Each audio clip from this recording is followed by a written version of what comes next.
האדם שנבע כמושיע, בתנך העברי הוא ישוע. ישוע הוא המשיח, בנו של אלוהים החי. אלוהים לא שלח מושיע אחר זולת ישוע. האמן בישוע ותושע. אחרי המות יש דין ויש גן עדן וגיהנום. המאמין בישוע יבוא לגן עדן, ומי שאינו מאמין ילך לגיהנום.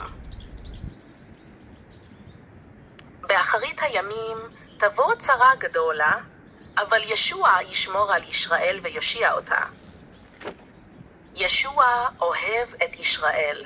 ישוע אוהב אותך. The one prophesied as the Savior in the Hebrew Bible is Jesus. Jesus is the Messiah, the Son of the living God.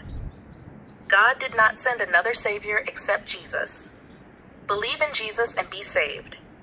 After death, there is judgment, and there are heaven and hell.